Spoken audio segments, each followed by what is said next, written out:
Hey guys, welcome back to the channel. After a extended absence, I'm back. I think it's been about 2 months, 2.5 months since my last video.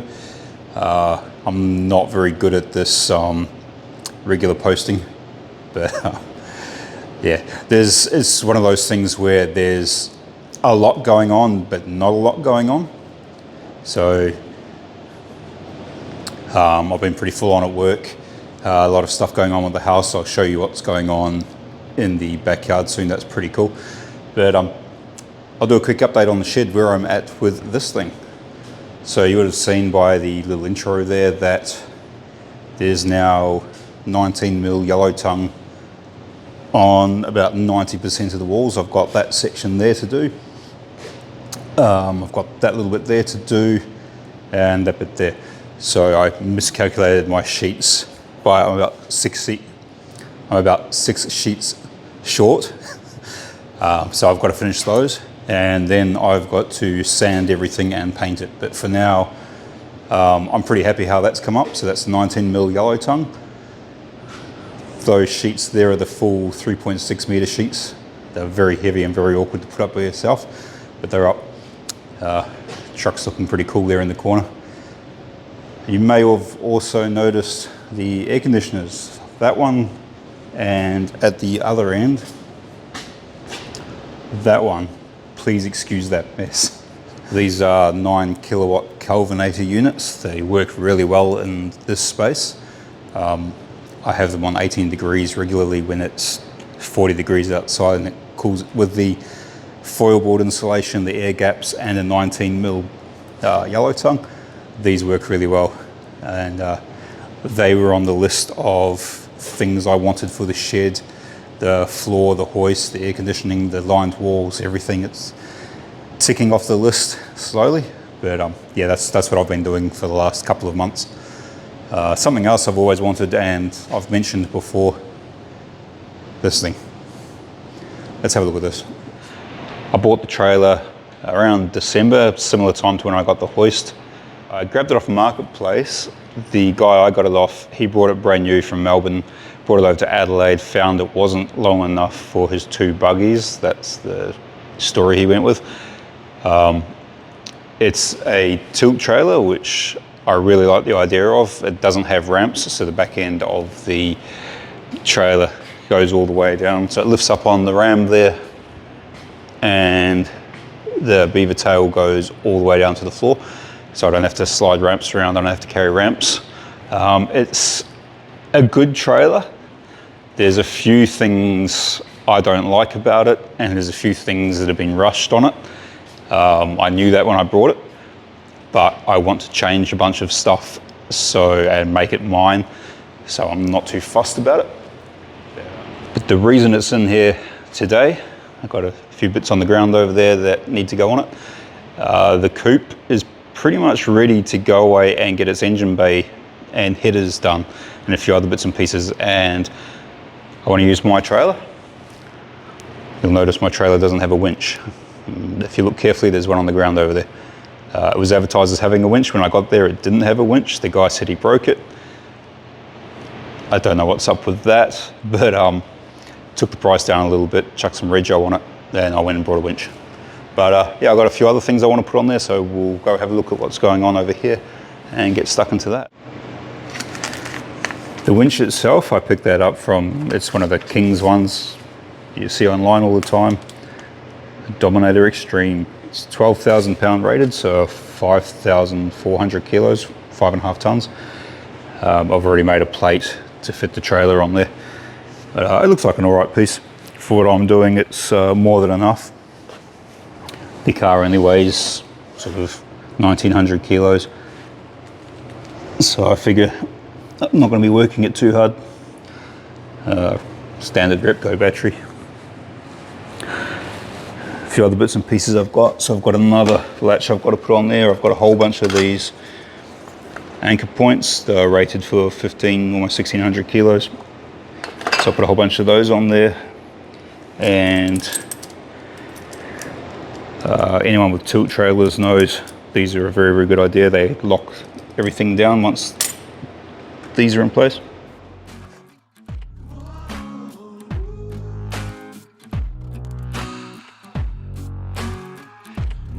see there the tail of the trailer flush on the ground,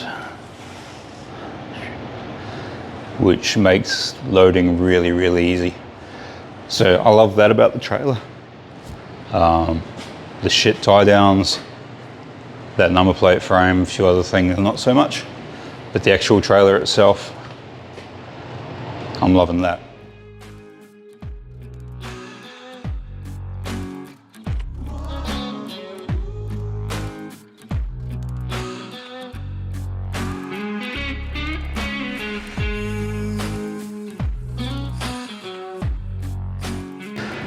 Fun fact with the shed, with all this lining, insulation and aircon and everything like that, it's very easy to lose track of time in here.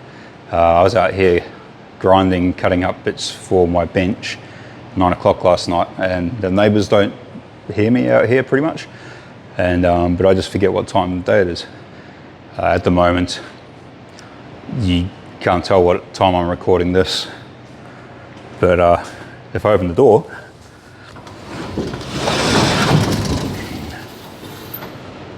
it's about 4 o'clock in the afternoon.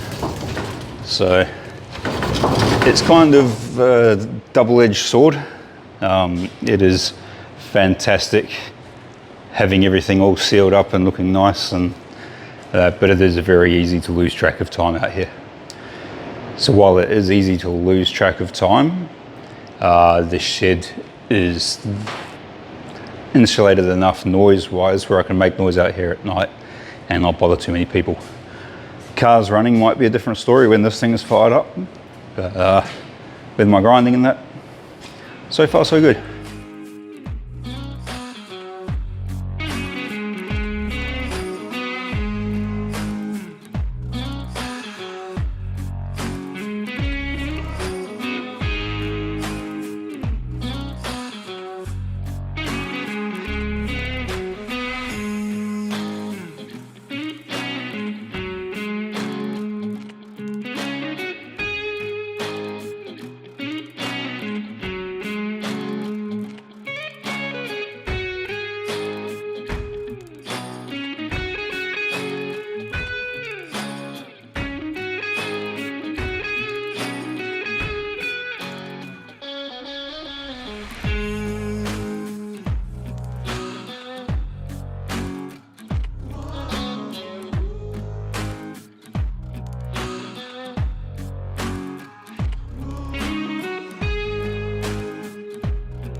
Bit of a slow night on this one last night, unfortunately. But late start again today. Had a bit of a relaxing Sunday morning for a change. I've got the winch just sitting on there at the moment, so I welded that on last night, the plate on and everything. Did a little bit of shaping there just to make it look pretty and get rid of that edge. I'm pretty happy with that. But now we'll brace from here down to that bar, and then put something between this bar and that one other than just that little bracket there. And that'll take away any movement out of this one. And then probably down here somewhere put the battery, and the control box on the winch has to go around here somewhere as well. Bit of natural light for a change, but I'll drop these doors down just for keep a bit of noise away from the neighbours.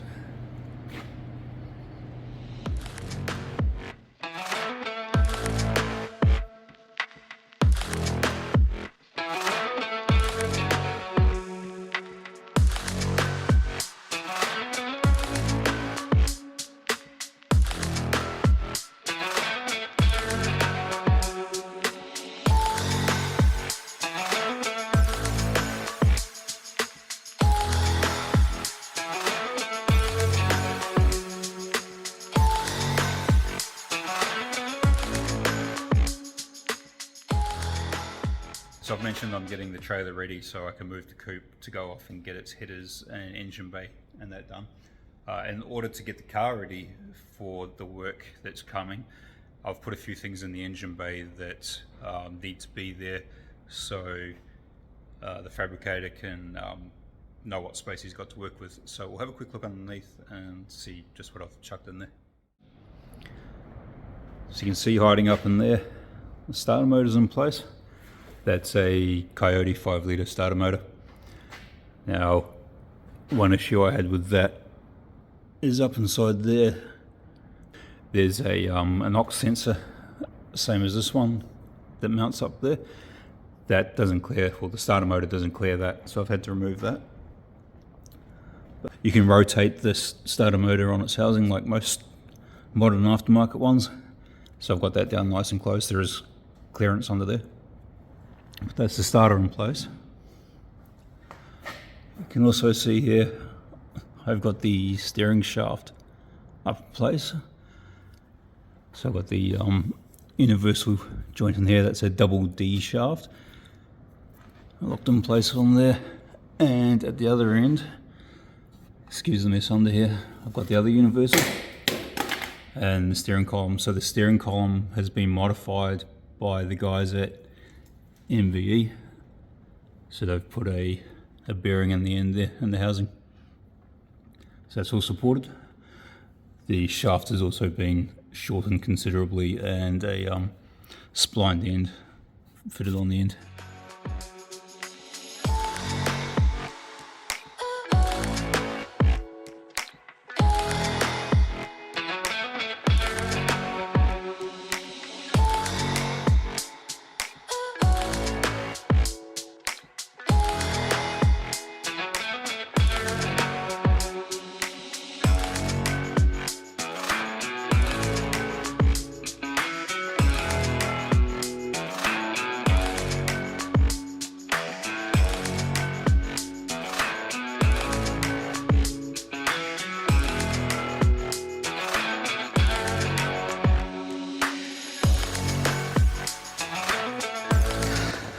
Well, I'd call that a success.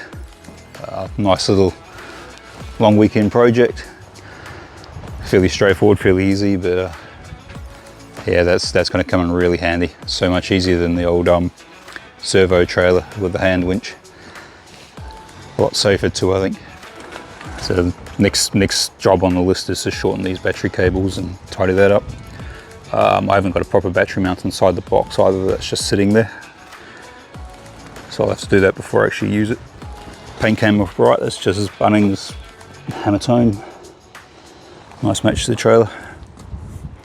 I've still got to put some proper tie downs on the trailer, tie down loops. I've got some D-rings to weld on.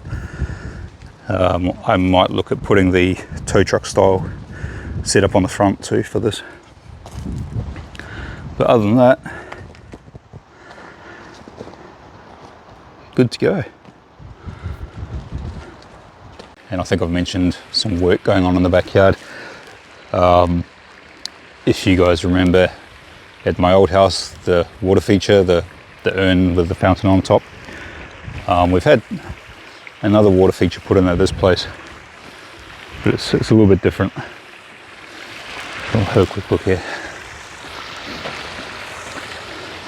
It's not as loud in person as what it probably sounds on here. This was constructed by SA Waterscapes. In the description I'll put a link to their Instagram page. And I think there's 9,500 litres of water in this.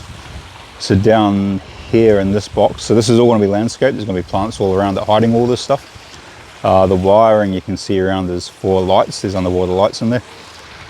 The pump down here, that feeds water from this bay here out around the outside back up to the top. So there's a shallow part up top there. That's a natural filter, so there's a whole lot of stuff underground. The water comes up through the rocks and everything filters itself. There'll be more plants up there, flows down over the waterfall, across and into here, so it's constantly circulating. So between the plants and everything else in there, it's all natural. There's going to be fish in there. There's no chemicals, nothing like that. So yeah, the guys from SA Waterscapes, they spent a few weeks here, quite a few weeks, sorting this out. Had a little little half-ton digger and a 3-ton digger, I think. 2 guys, Josh and Corey, they sorted all this. Placed every rock with a little digger.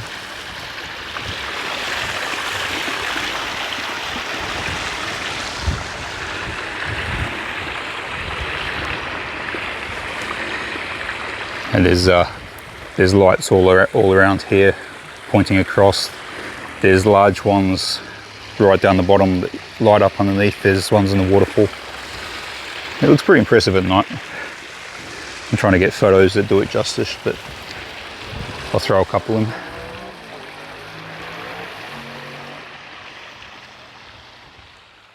So that's what's going on with the backyard. Once this is all landscaped, this will look nice, and I'll have a good view from the shed when I'm working on the toys. That's it for this video, guys. Quick long weekend project out of the way, something I sorely needed. Apart from the tie down rings, this thing's ready to go. I can move these 2 around. Hopefully the coupe will go pretty soon and get that out of the way.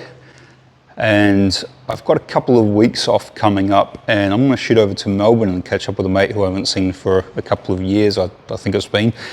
But he's got something for my truck that I need to pick up. So I'll head over there, grab that and a couple of other things, and I'll make a video on a bit of a road trip, I think. And yeah, and then while I'm there, I'll finish all this off and maybe do some painting, maybe put some shelves up. But thanks for watching, guys, and I will see you again hopefully soon. Cheers.